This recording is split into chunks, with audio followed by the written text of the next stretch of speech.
Amy, let me tell you about a magical place that is so exactly designed to be enclosed space, year-round fun for the whole family that I bet you already know what I'm going to say before I even say the name. Let's say it together on 3. 1, 2, 3.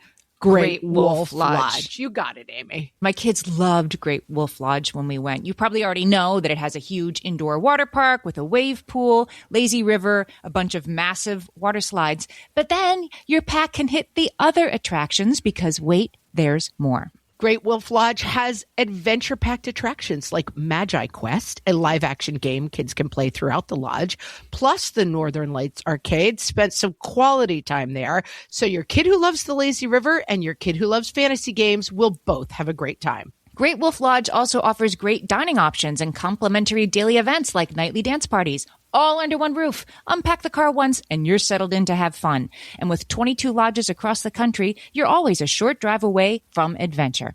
We've both had such great times at Great Wolf Lodge, so bring your pack together at a lodge near you. Learn more at greatwolf.com and strengthen the pack. Oh my God, am I doing a good enough job? What fresh hell? Laughing in the face of motherhood. It's fine, don't worry about it. With Margaret Abels and Amy Wilson. Find out what color my hair really is. A podcast that solves today's parenting dilemmas so you don't have to. There are participation ribbons for this one.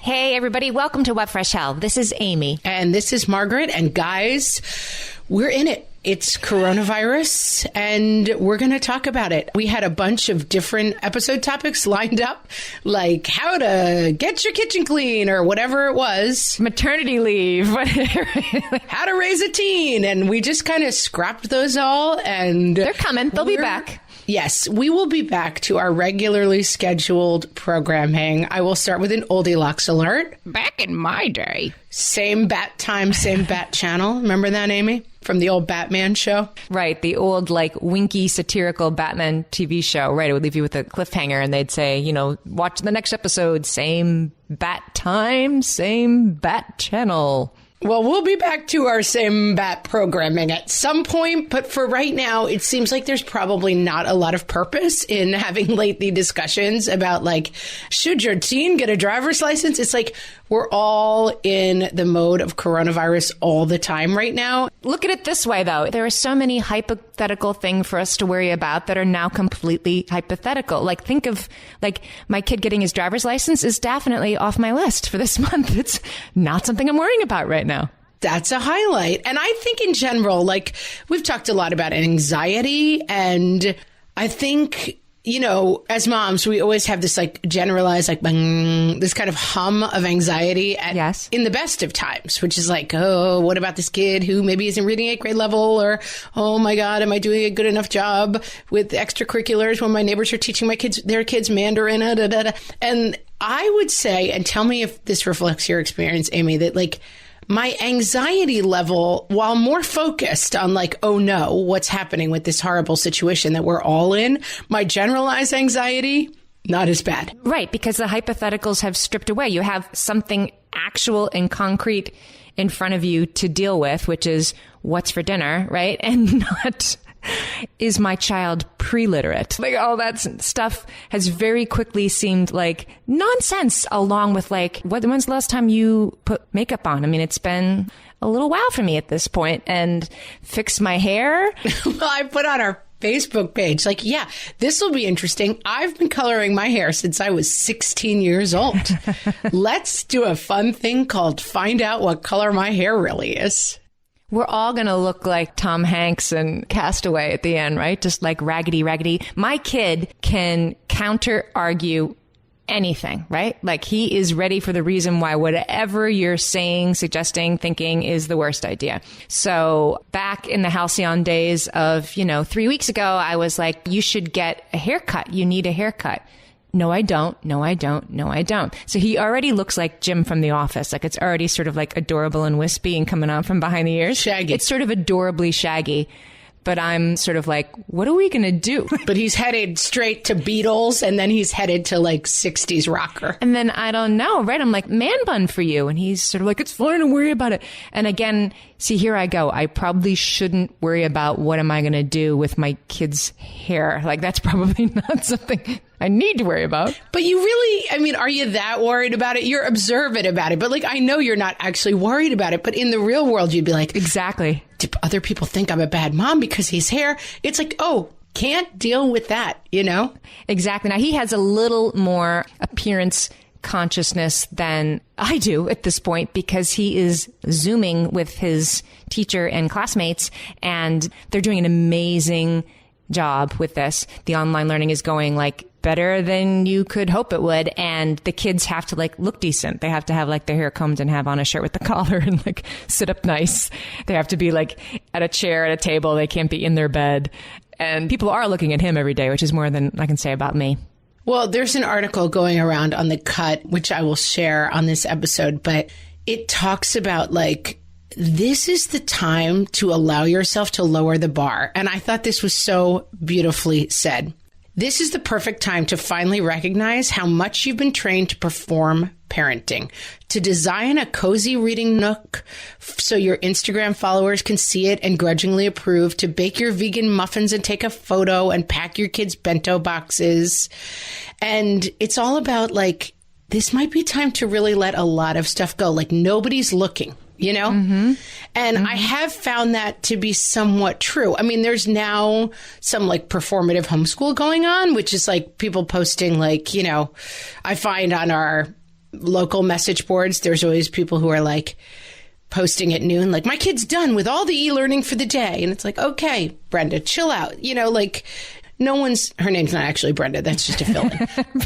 Brenda is always your go-to, right? It's your Karen. Yeah. It's hard for Brenda to not post pictures of like look at how great I'm doing. I had this on our own Facebook when my kids were sick the week before they got out of school. So I added a week to our home quarantine, which was not great. Mm-hmm, mm-hmm. But during that week, there was, rumblings. What if the school closes? And so I came up with this quote unquote genius idea that every kid would cook dinner for the family. And my 11-year-old made a fairly impressive lasagna, which I put pictures up online to be like, my kid made lasagna for dinner because, of course, like you got to humbly brag that experience. And it looked beautiful and he did a great job and I was proud of him. And then the next day, he's like, today I'm going to make a cake. And I was like, perfect, you go ahead. And then when I came back to put the cake in the oven, I had been on a call or something. I was probably talking to you. And then I went up and he's like, it's all set. And I said, oh, I bet you forgot to grease the pan. And he's like, oh, no, I didn't forget. And he proudly holds up the can of Lemon Pledge that he had greased the pan with. And so I was like, oh, right. This is what I get for being like, my kid is an amazing cook. Like he has made poison cake now. And so, but I think it's a really nice time to sit back in the warm bath of non-performative parenting. I think, yeah, it's like Brenda's gonna Brenda, right? Like some of us are going to lean into the posting, and the videos and the look what my kid made and the, seeking connection. And it's not a statement on you, even though it can feel like one, but it's definitely not a statement on you right now that your kid is watching more TV and not doing those things and not like running in the backyard, skipping and jumping in slow motion. That stuff always makes me feel bad, but not right now. And I think it's like, well, they're just looking for somebody to say like, aren't you a great parent? And they probably need that more than usual. And everybody's trying their best. And like, guys, one resource that we do have to offer you is the What Fresh Hell podcast group. Come to facebook.com/whatfreshhellcast, and then you can ask to join the group. And moms are talking to each other about how they're homeschooling, how they're getting this together. They're putting up funny memes. There was a funny one. Did you see the one that was like, first day of school, 2 kids got expelled for fighting and the teacher has a drinking problem? I was like, yeah, that's homeschool at our house, pretty much. But people are sharing funny stuff, but they're also, somebody said like, wait a minute, how many how much screen time is going on at your house? And people were like, oh, all the screen time. It's fine, you know? Right. It's a little more unguarded when it's other moms. You know, it's a closed group, so only the people who are in the group can see it. So we can be a little more honest with each other than we might with like where our actual kids' teachers and everybody at the school can see us. Yeah. Like, let it fly, people. And I will say, Amy, and you know, it's, what do you call an experiment that like doesn't have enough data? You know, it's like it's a limited test pool. But I will say that in an act of desperation, especially like now that I'm actually doing some like e-learning with the kids, basically we work on that. We basically work 9 to 11, 1 to 3 on homeschool stuff. But then at 3 o'clock when they would normally be like getting home and settling in and getting ready to do homework and stuff, we've kind of done a lot of that already. So a lot of days I've been like 3 p.m. to 8 p.m. is free time. You guys figure it out. I'm not in charge at all. And that includes no limit at all on screens. But I will editorialize if I walk by and I see you've been on a screen for an hour and a half. I will make a comment about that, but it is your choice what to do. And that's been working pretty well. Do you feel like sort of encouraging other options or making other options available means they'll take it? Or when you say like, hey, it seems like you've been on those screens a long time, are they like, and keep playing? And does that just have to be? No, they get guilted out of it, basically. Lightly guilted out of it. Like, I've been surprised how well it's basically been working. Okay. Should we talk a few tips, Amy? Let's talk tips. Here we are. We're in it. Let me talk about a couple of things that are working for us. Let's talk about the homeschooling thing. Okay. You're doing homeschooling? Well, right now, my daughter is actually on break. So her school sort of blessedly was like, this was always supposed to be spring break. So right now they're on break and then we're rolling out something very shortly. And my 2 sons are already doing like full day Zoom with school. And your sons are high schoolers, just in case anyone is not a full devotee of our children and their ages. They're high schoolers, right. So I am doing I feel like I'm a technology facilitator. This is a funny story. So my kids they each have 6 or 7 classes. They still have their assignments they have to hand in. My kid was having a little bit of a meltdown because he has to take pictures of his math homework and get them to his teacher, right? And he keeps taking a picture, sending it to her, taking a picture, sending it to her. Finally, the teacher goes to his older brother, like, can you help your brother? Because I cannot open his files. And mom came in with the answer. The answer was he wasn't putting like .docx or .pdf or whatever at the end of his file name. And that's why she couldn't open them. So mom to the rescue fixed it. And he said afterwards, like, I feel like computer technology is my worst class. And now every class is computer technology. He's not wrong. Well, and that's, I would say in general, I have taken, which I think is not unique to me. And I mean, my kids are younger, so the consequences are much lower. Like high school is a little bit more maybe of a big deal. Like they're kind of in that like pre-college-y, grades matter kind of world. But our approach has basically been school is in our house 9 to 11 and 1 to 3. And basically they get about 4 assignments a day.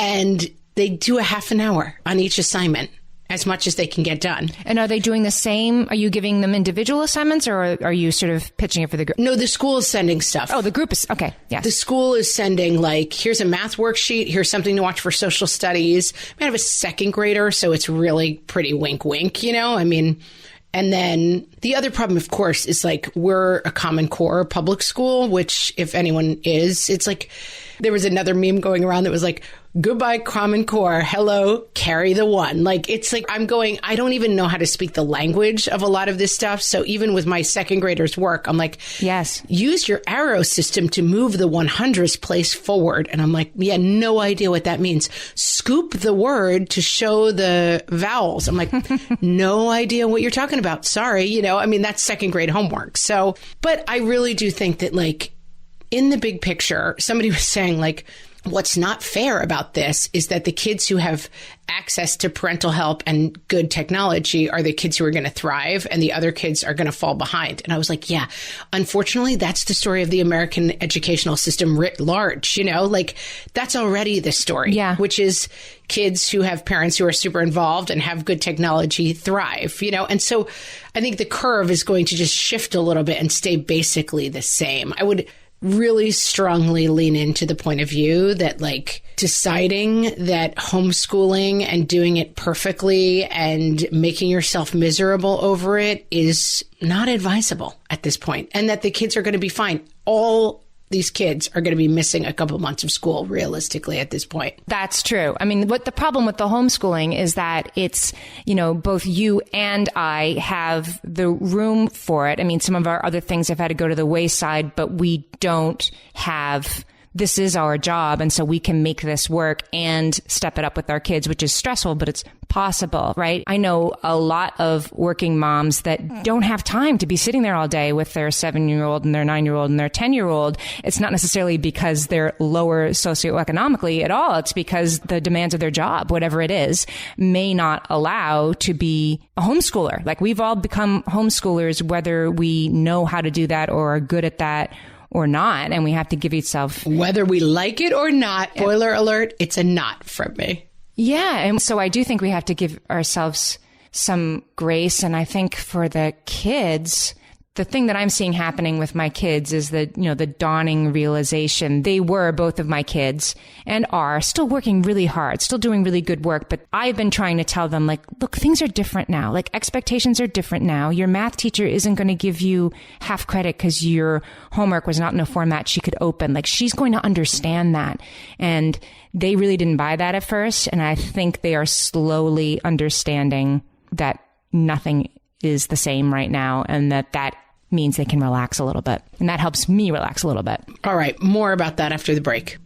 For some of us, tax season is one of the only times that we look at our finances fully. And once it's over, well, that was terrible. And it is completely understandable not to want to think about it for another whole year. But using Monarch and being intentional with your finances in an ongoing way helps you see where your money is going and how you can put your refund to best use. We are here to tell you, simplify your finances with Monarch. Monarch is the all-in-one personal finance tool designed to make your life easier.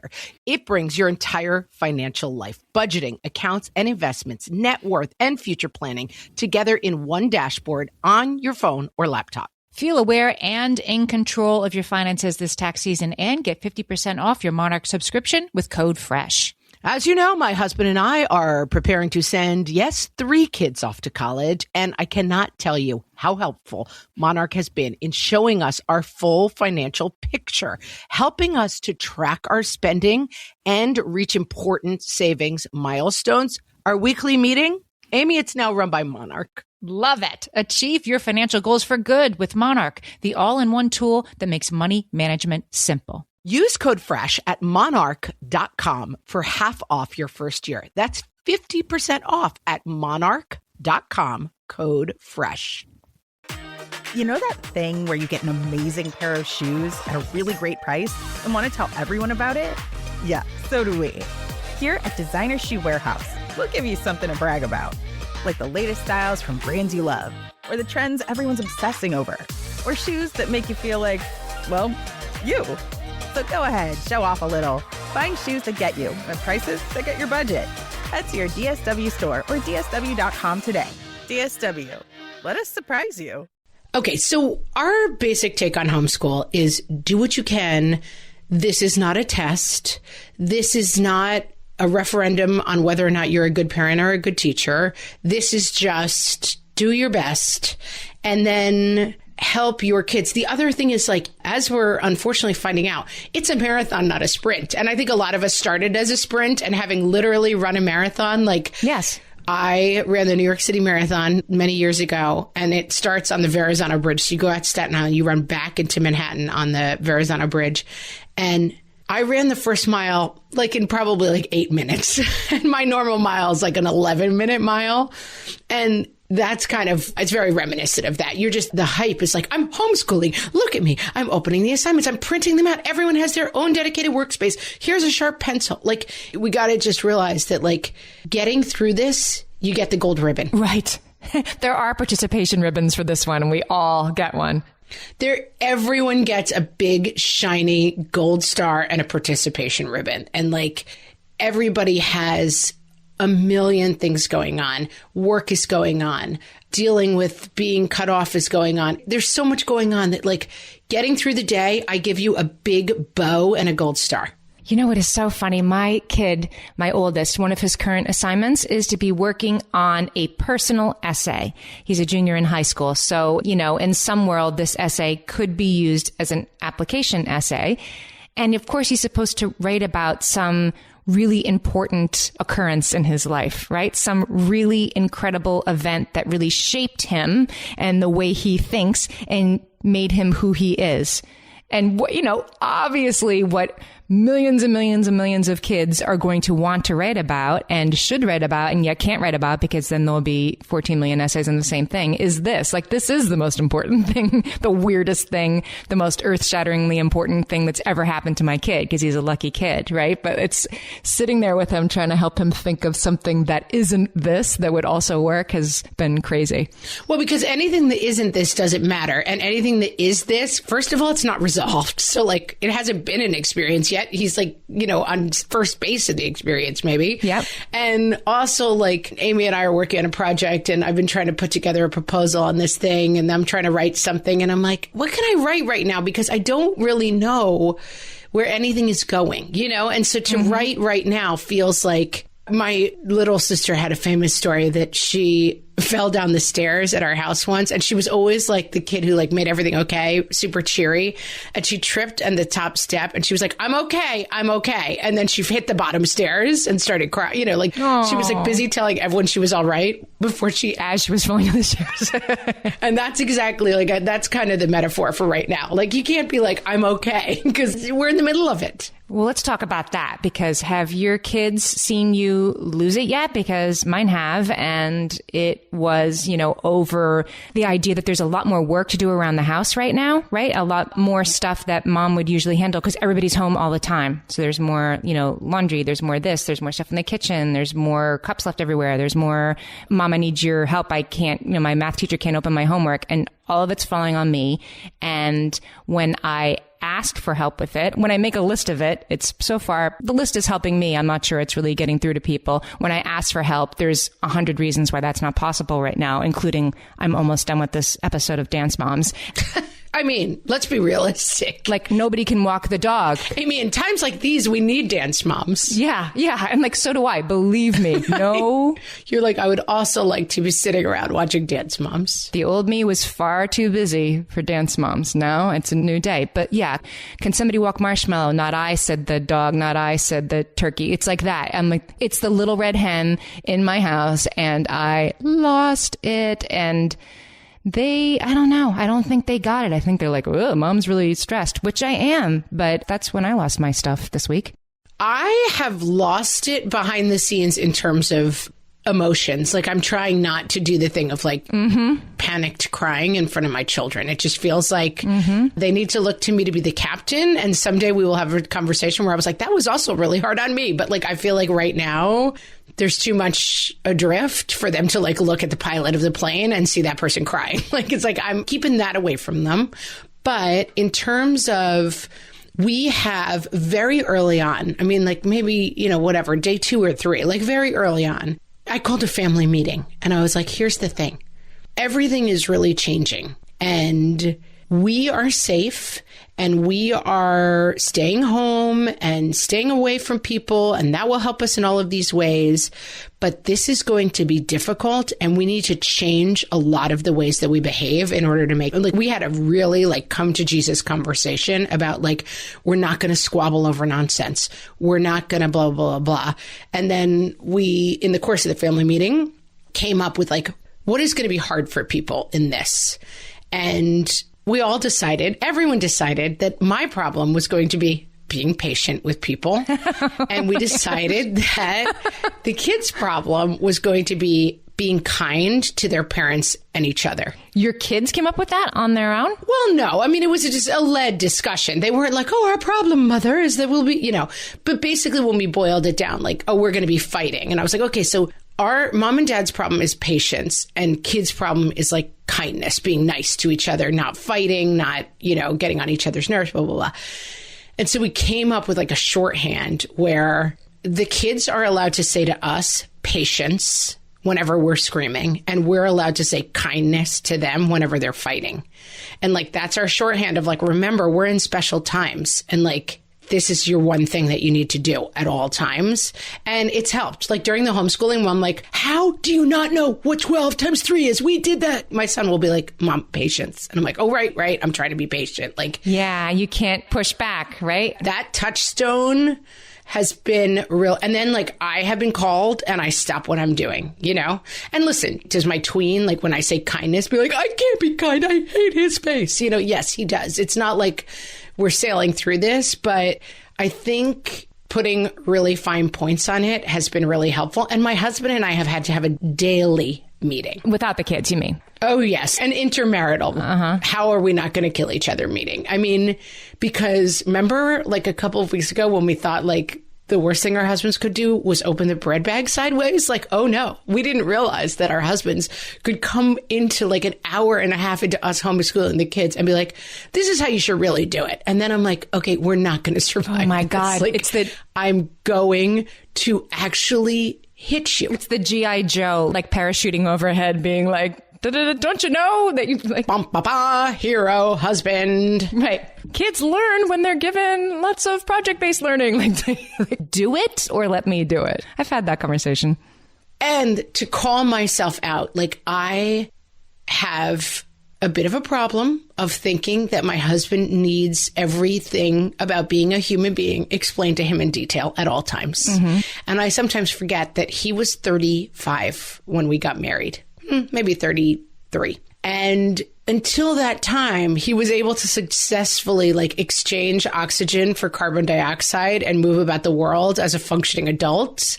And so in my own way, like having him home and like us trying to do stuff all day to be like, it's not the way you fold the laundry. It's not the way you put it away. That's not the way he likes his eggs made. Like I have had to really check myself before I wreck myself on the topic of let me explain to you how to be a functioning human. My husband just today was making a big mess in the kitchen, like making one of his like omelets with 35 ingredients and, you know, just... I feel like if it ever really goes south between you and your David, it's going to be over omelets. Like it's omelet. It will be omelet related. Omelets are the bane of your marriage. Omelet related. It will be an omelet related crime if it ever happens. It's because it involves pulling out every Tupperware with every, like he'll make an everything omelet. So like there's no like. When David is found beaten within an inch of his life, I'm going to be like, when the police come to me, I'm going to be like, was there an omelet pan in the vicinity? Because if so, I think I know what happened. Were there eggs in the kitchen? Eggs are a very small part of his omelet. What he pulls out is actually everything in the refrigerator and like mushrooms that should have been thrown away 3 days ago in the omelet, like that kind of thing. But then the various, I mean, I'm talking like 6, 8 like Tupperware things get just kind of like left around, you know, for the fairies to clean up. I sort of prevailed upon him with a semi-patient voice that I would really like him to clean that up because I was going to deal with something my daughter needed help with. He was on a call, like talking to a friend of his, which is his perfect right to talk to a friend about how they're doing right now. Which is fine to talk to friends while you're making an omelet. Exactly. He was talking to a friend instead of, you know, doing the laundry. But anyway, he then turns to clean up the kitchen. I could tell it's going great at your house, by the way, Amy. Great. So the first thing he does, he's like, okay, I'm going to clean up the kitchen. And he turns around still on the phone and puts the water on, like just turns on the faucet and then just walks away and like is talking to his friend and is like, doot, doot, doot, you know, like stacking up like with the water running. And I'm like, don't say anything. Don't say anything. Don't say anything. And I didn't say something, but it was like maybe the hardest thing I've ever done to not be like, don't run the water. You need the water. But I got him to do the dishes. And then there I was about to say, and don't just run the water for no reason, which he shouldn't, by the way. But like my marriage is dependent on me not micromanaging him with how he's running too much water while he's cleaning up the kitchen. I had to walk away. And by the way, ladies, little insight here in case you don't know it. All your anxiety about what is going on in the world and a lot of scary, real bad things that you can't control sometimes goes into controlling whether or not your husband leaves the water on while he's doing the dishes. Like, that's right. There's a reason why this is happening. And it's not because you're a bad wife or he's a bad husband. It's because there are so many things that are out of your control that like controlling every motion that your husband makes during the day is very soothing. And so you just have to be careful of it. I'm so bad with it. Like I am keeping it together in front of the kids. I'm like cheery mom. I'm even doing the homeschooling okay. But like my husband like turns around in the kitchen and I'm like, actually, if you turn in the kitchen, it's very annoying for these 6 reasons, because I'm trying to move and every night I'm here and I'm doing, you don't understand this because you're not usually here. It's like, it takes very little to set me into that mode where I'm like, let me list your faults and how you could correct them. And I've found that it's not conducive to a happy quarantine, shall we say? But I do think, just to put something in our column for a minute, I do think that they don't get it, and that the making the invisible work visible in whatever, kind and patient way we can right now, like we got to do that a little bit. Like, it's okay that I yelled. It's okay that I'm mad. I am not doing all of this by myself, and they need to get it. And unfortunately, the scales have fallen from my eyes a little bit about how much I do for my kids. Usually, like I've shown them all how to use a washer and dryer multiple times. Like they know how, but I'm allowing them to continue the charade of, fine, I'll do a load of laundry, but I don't know how. You just show me how, that kind of thing, right? Well, I don't know where the soap goes. Like, we've done this before. I don't know, what it would take for that to really drop in for them, but maybe it's this. Maybe it's the moment we're in. Yeah. And if so, lean in. And like, for sure, it is not your job to make your husband's job run smoothly as if he was at an office. I don't mean your husband. I mean all of our husbands. It is not. And this is one of our evening meetings was on this topic. It is not my job to make it seem like there's no pandemic going on in my husband's life. Like, that is not my job. Yeah. And it is his job to figure out the new reality and where he weighs stuff. My spouse was on a, conference call from work, and I started to do the commando down on the floor, like on my elbows, like behind him. Heaven forbid anybody should. And like, I wasn't naked, it just was like, nobody can know that I'm home. And then I realized I'm going to walk behind my husband while he's working from home. Like, that is over. We don't have to pretend that we're not where we are. Right. New day. All right. We'll be right back. All my kids learned to swim when they were little. It was super important to me that they be confident and safe in the water. There was only one problem with that, taking them to swim lessons. I mean, the pools were freezing. There were always cranky adults doing laps right there. And it was definitely not, for any of us, what you would call fun. Amy, heard. But now there's Goldfish Swim School. Goldfish takes a really thoughtful approach to swim lessons, combining research-based teaching with a warm, kid-friendly environment that actually helps kids thrive in the water. Every detail at Goldfish is thoughtfully designed to create a golden experience, from shiver-free, warm indoor pools to comfy waiting areas for parents to professionally trained lifeguards on deck. Goldfish uses an approach called the science of swim play, which combines guided play with proven teaching techniques to help kids learn to swim, build water safety skills, and gain confidence, all at their own pace. Lessons are designed to meet kids exactly where they're at. If you've been thinking about swim lessons or just wondering where to start, this is a great opportunity. Right now, Goldfish Swim School is offering a waived membership plus your child's first lesson free at participating locations. Just visit goldfishswimschool.com/free to find a location near you and enroll using promo code FREE. That's goldfishswimschool.com/free, promo code FREE. My favorite skincare products actually feel more like self-care, like they're so nice to put on and they smell so good that I'm actually happy when I get to that part of my day. And I swear that is how I feel about Osea's anti-aging body balm. Amy, you are usually the lotions and potions queen on this podcast, but I have to say, hard agree. Osea's anti-aging body balm is a liquid silk body balm that combines the lasting hydration of a lotion with the firming power of a serum, leaving skin smoother and firmer. This body balm is clinically tested and designed to deliver visible results you can see and feel. So we've gotten to use this product for a couple of months now, and I swear I have really noticed firmer and smoother skin, like on the back of my hands. It's like getting a mini spa treatment from head to toe. Get a spring-worthy glow with clean, clinically tested skincare from Osea. And right now, we have a special discount just for our listeners. Get 10% off your first order site-wide with code FRESH at OseaMalibu.com. That's 10% off your first order with code FRESH at OSEAMalibu.com. So I thought for this episode, I would give you guys a little glimpse into how it's going here at our house with the homeschooling. featuring my 9-year-old, who is currently also my student. Hello, student. Hello, Mommy. How is homeschool going so far? It's going good, but I prefer school. Who's a better teacher, your 4th grade teacher or your mom? My 4th grade teacher, of course. Does your mom know how to do 4th grade math? No, Dad needs to help us. Dividing fractions is not something that comes up a lot in my regular life. What can I say? What is the best part about being home from school? You get to have fresh air, go outside a lot, have some breaks. What is the worst part about being home from school? I miss my friends and teacher. Okay, before you go, your specialty in our house is being the person who makes us laugh. So can you tell us a joke real quick before you go and cheer everyone up? What do you get when you cross a dancer with a hot dog?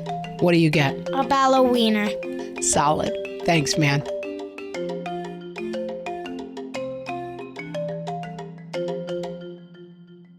Guys, we're going to focus on the positives now. Okay. We are going to talk about what's working and what tips are helping us get through the days. I will start. Okay. Completely by accident the other day, I realized too late, I think we were already talking about this, that like my kids need a lot of connection, and like I've been setting up the Zoom play dates and like go meet your friends, call everybody and meet up on Fortnite. By the way, guys, Fortnite, you know, I'm like, no Fortnite, no Fortnite. Guess what? It's a new me. Pandemic me allows Fortnite, as it turns out. We have the Minecraft server has never been more hopping, and my kids talk to each other, their friends and stuff on it. It's so good. Right. I mean, desperate times call for desperate measures. So that's one tip. Like, make like Elsa and let it go. Like, Amy and I are both Catholics. We gave stuff up for Lent. I'm like, guess what we gave up for Lent this year, guys? Going outside. We're done. Like, now, eat the dessert, have whatever you want. So holy. Play Fortnite. I don't care. I don't even know if it's Friday. It just doesn't matter anymore. This is not, what do you call it? Ecumenical advice? What do you call it? This is not from the Pope. Catechismical? This is not your sister. Yes, no, you would. this is not, true Word of God advice, but I'm saying put it in the bucket, and you know what bucket I mean. It's not canon. That's what you would say. It's not canonical advice. It's not canonical. This is not canonical law, but I'm telling you, let it go. But the other night, the kids were FaceTiming each other to set up some sort of Fortnite game. And then they got on the game and then they were interacting in the game. So they handed me back my phone. My sister and I got chatting. It was like 6:00 at night. I was just opening a beer. She was opening a beer. The Indigo Girls, old deluxe alert. Back in my day. But they're still awesome. We're doing a Facebook concert. Oh, I missed that. Yeah, was it good? It was okay, but unfortunately too many people were in it, so it was a little hard to stream. But she's like, oh, turn it on. And we were watching it together and talking. And then our husbands both sat down because we were all like opening drinks. And we had like 45-minute happy hour listening to the Indigo Girls in the background and talking to each other. And it was so good for my mental health. And so, I have dinner club, right? Mm-hmm. So our dinner club was supposed to meet. And one of the members so smartly was like, I'm going to send around the recipes and we're going to each make 2 servings of the dinner and we're going to sit and have the dinner club, That's so fun. And so I just think like lean into the fun, guys, like whatever you can find. And listen, I am not dismissing those people out there who are not having fun. I'm not saying like we can make this fun. It's not fun. It's horrible. Right. That being said, what's keeping me sane is finding any measure of fun that I can find. And top of the triangle for me is maintaining some semblance of days and schedule. For me, it's been maintaining you can sit down for 20 or 30 minutes at, 1 p.m. or 9 a.m. or 10 p.m., whatever, and do nothing and read a chapter of a book. I'm reading some Zen Buddhism right now. It's helping me. And just stop. I just read, can I tell you what's helping me? Okay. Jessica Simpson's autobiography. It's fantastic, guys. If you need like an hour of mindlessness, go check it out. I just mean there's always, I'm doing this before everything's done for the day. Oh, yeah. You know what I mean? Before, while the kitchen counter still has a layer of stuff on it and I'm sitting amidst it and I can't escape it. But yes, I can sit down. Can I give you a tip that's worked for me? Meditation there's the Headspace app is the best. I happen to use the Peloton app. If you're a Peloton user, has great meditation classes. And he said, I loved this. And I was doing very badly in this meditation. You can imagine, this is not really a time for inner peace, right? So I'm a lot of thoughts were floating past. And he said, maybe you're thinking this meditation is not going very well right now. Of course I was. And he said, can you just let whatever this is be perfect? And that was like the lightning bolt out of heaven that hit me. I will let this bad meditation, this messy kitchen, this kid crying that the homework's not working, I will let whatever it is be perfect. Yeah. I mean, I think, and I take a yoga class, my advanced napping yoga class that I was talking about last time, which is like, I was talking about it again, like in the time before, I was talking to my niece on text. And I said something about, oh, yeah, I ran into her at a restaurant. And I'm like, remember restaurants? Well, we used to just go out to restaurants. Like, it feels like another lifetime.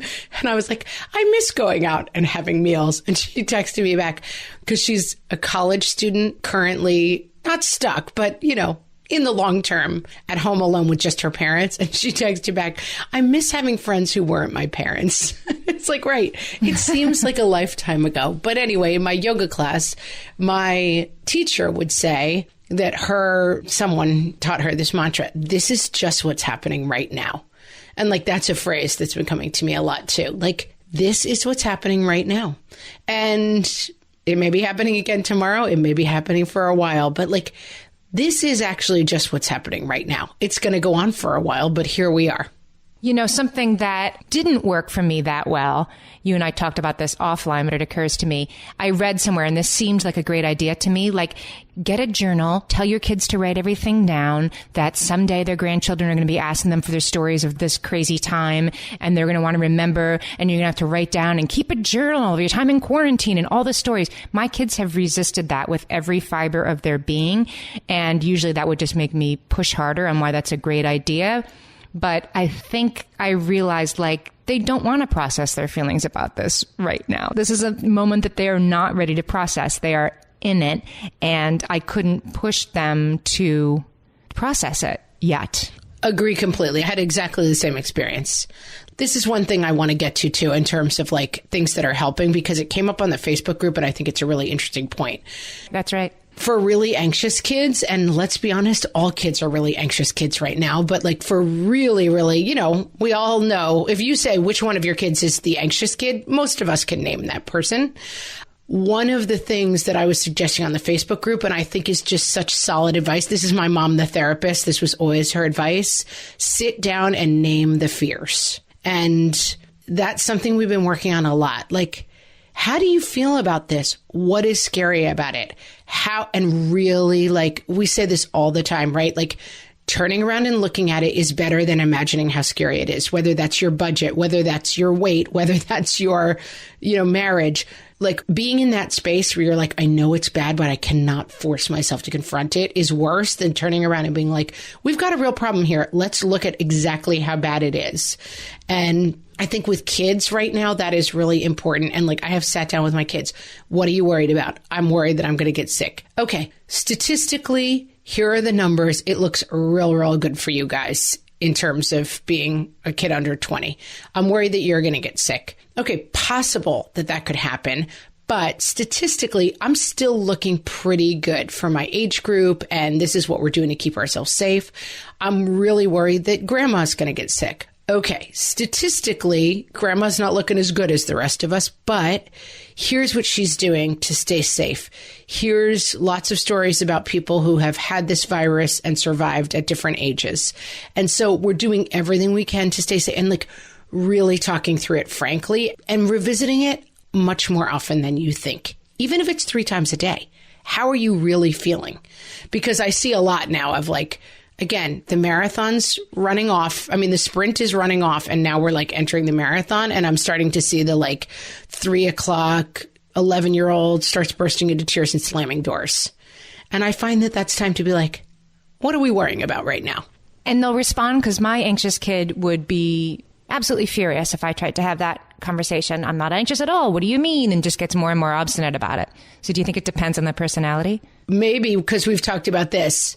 Maybe it's the thing which I think you suggested and is right on point. Mm-hmm. Then that kid you need to talk about at a totally different time. And like at dinner, and you don't point it towards him at all. You say, gosh, like, let's think about this thing is getting kind of scary. Like, what is scary about it? Let's talk through the things and not point it towards him, but try to offer him that information, you know? For me, in a way that doesn't involve him personally. Right. I'm sure you're not scared of this, but some people might be scared of bears. So here's some facts about how bears operate. You know, you would never be scared of bears because you're a really, you know, tough guy. But for the other people who might, you know. With older kids, too, it can be a sort of, I've definitely heard a couple different versions of, you know, this isn't such a big deal, right? We've all moved through those 7 stages. And kids maybe a little more slowly and with more bravado. It's not a big deal. We're going to be fine. This is dumb. This is stupid. And I just like catching myself telling my partner that he's washing dishes wrong. I am catching myself from telling my older kids that they're wrong to be dismissive. Like, they're home with me. They're already as safe as I can make them. They're not, you know, sneaking out to visit their friends. So I don't need to convince them. That bravado is just that, right? And I don't need to pierce that at all. I need to let that exist, even if it makes me crazy. For sure. And I think in general, in thinking about that my husband used to be a teacher, and in working in special education talks about, like, special education is just everything you do as a teacher, just turned up and individualized, basically. Like, oh, that's interesting. Anything you do as a teacher, you're going to just do more of it and a more of an individual basis if you're a special education teacher. And I was like, you know what that is? That's parenting during a pandemic. Every piece of advice we've ever given you is the same right now. But you just need to turn it up and individualize it, you know, like do more of that good advice and do it more individually with each of your kids. And so whether that's, you know, how do you place limits on things? How do you deal with picky eating? You know, how do you deal with teens, toddlers? You do all the things that you know are right parenting, but you just do it a little higher. And a little more individual. I love that. And a little more like one-on-one and get in with people, because I think, you know, the kids are needy. They need us a lot. This is like time to put that superhero costume on mom and be like, okay, you don't have to be everything to everyone, but like, this is what we train for, you know, like we need to really do our best for our kids now. And we know we're capable of it. We know we have to do. There's a lot of hard moments, but there's also a lot of moments of like, you know, of course, we're finding a million moments where like we're all sitting around on our tiny deck because it's a warm day and we're like trying to soak up the sunshine, playing cards and goofing around. And the other night we ended up having a long conversation about like being different and what that feels like. And the kids were like, you know, I feel different. And they talking to each other about it and comforting each other. And I was like, this is the result of being really together and quiet a lot. You know, like these are moments that would have never happened. And so I'm not trying to be Pollyannish about, because I don't feel Pollyannish about it. But I will end with one thing that has also been helping me, which is that after 9/11, I was living in New York and, you know, everybody was the night of. I was there too. Yeah. Yeah. And so it happened, whatever, about 9 o'clock in the morning. And at 5 o'clock, we gathered at our little local church. And I lived in Brooklyn. It was like smoky. I mean, it was really like heavy 9/11. Everything was like, we were right in the heart of it. And the priest got up and he was giving this talk, which I may have said on the podcast before, but I think about it a lot this weekend, that like, that life is looking at the back of a tapestry, that there's just threads everywhere and it's like makes no sense. And that heaven is walking around and looking at the front of the tapestry and seeing the picture, like how everything came together. And I've been thinking a lot about this, like we're behind the tapestry for a while now, you know, we're not going to understand what this is, how it's affecting us, how we're doing. Yeah. But like, someday we're going to walk around and see the picture. So our only job now, and it's not even heaven, it's not like after death we'll see the picture. I think sometime in our own near futures, we'll be like, okay, this is how it all came together and this is how it turned out. And so for right now, like I wouldn't worry about the picture. It's just the back of a tapestry right now, and let go of trying to be like, what does this all mean? How does it all fit together? What are my kids supposed to be doing? And being like, this is back of the tapestry moment, and just get through every day. Yeah. That makes me feel better. And then, like, you worry about the picture way, way down the road. Your priest from 2001 solved it. Oh, gosh. Thank God someone solved it. Someone needed to solve this thing already. Yeah. Who knew it would have been him? Guys, we really hope you're doing well out there. Come to our Facebook page at facebook.com/whatfreshhellcast. Join our group. Let us know how you're doing. We're also on Instagram at whatfreshhellcast, and we're on Twitter at WFH Podcast, which has been getting so much attention because WFH is How did we know it was going to be the acronym of 2020? Work from home. That's right. Everyone's like tagging us like crazy. Dictionary.com, retweeted one of our tweets because somebody was like, I thought WFH meant what fresh hell. And, so anyway, we're getting lots of attention for the wrong reasons. And we are what fresh hell working from home. Yes. Who knew we were so well placed? All right, guys, stay well. And we will be back here next week. Thanks for staying with us, guys. Hang in there, guys. We'll talk to you next week. This is a Monday.com ad. The same Monday.com helping people worldwide getting work done faster and better. The same Monday.com designed for every team and every industry. The same Monday.com with built-in AI, scaling your work from day one. The same Monday.com that your team will actually love using. The same Monday.com with an easy and intuitive setup. Go to Monday.com and try it for free. Yes, the same Monday.com.